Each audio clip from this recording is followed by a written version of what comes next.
I'm here at the stand of Marilyn Garrow Fine Textile Art, and I'm joined by Marilyn, who's going to tell us a little bit about her textiles. But first of all, Marilyn, how did you get started in the textile business? I got started because I was slightly bored after having my first child, a little girl, and I had been working full-time in research in a hospital as a child psychologist, and I wanted to be full-time with my daughter, but at the same time I needed to do something, and I started going down to Portobello Road on a Friday, because in those days they used to have, under the arches at the bottom of Portobello Road, they used to have sort of tables with lots of goodies on top, and so I used to go along, and it was fun because you could find something. Usually it was Chinese, Indian or Turkish, and then you could pick it up.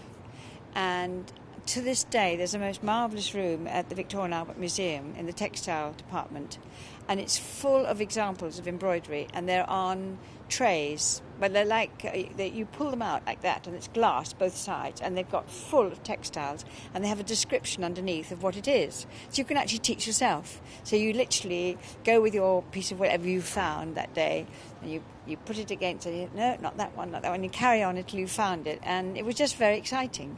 And then it just grew from a hobby, really. I mean, maybe I had you to supper, and you say, "Gosh, I love that. Can you find me one?" I said, "Oh, yeah, okay," and then off I go and try and find something. And if I found something, my biggest worry was, how much do I charge you? I can't possibly make a profit. You know, that changed. I bet it did.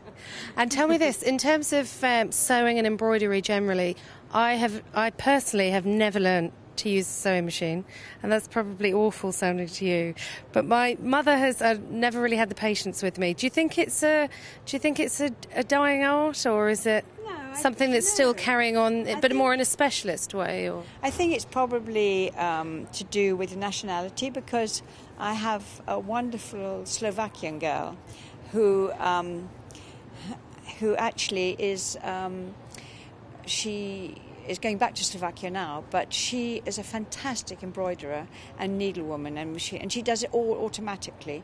And I think it's because in that part of the world still people embroider. So obviously it used to be Czechoslovakia, so Czechoslovakia and what used to be Yugoslavia, all Croatia, Serbia, and all those countries, they are used to making things still.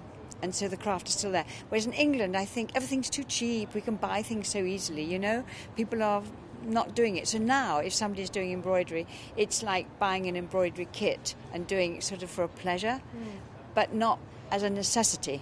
And that makes a difference. But then textiles around the world, and especially over the centuries, have been important all the way through. And this is an example here from Morocco, did you say? Right. If you want to tell me a little bit more about this piece. Yes. Well, this piece is actually a fabulous, fabulous example of the work from Fez. Now, each... not Fez, Rabat. And each town in Morocco has its own distinctive embroidery. So you can say this is Rabat, another one is, that one up there is also Rabat. But then you can have another one from Saleh, or you can have it from Fez.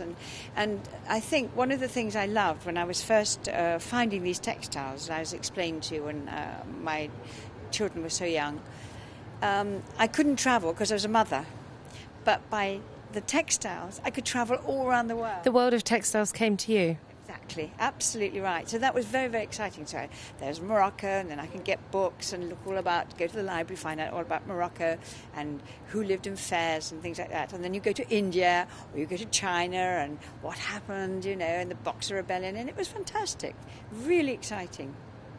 It sounds like you love it all. I do. You do, Marilyn. Lovely to meet you. Thank you very much for your time. Thank you. Bye now.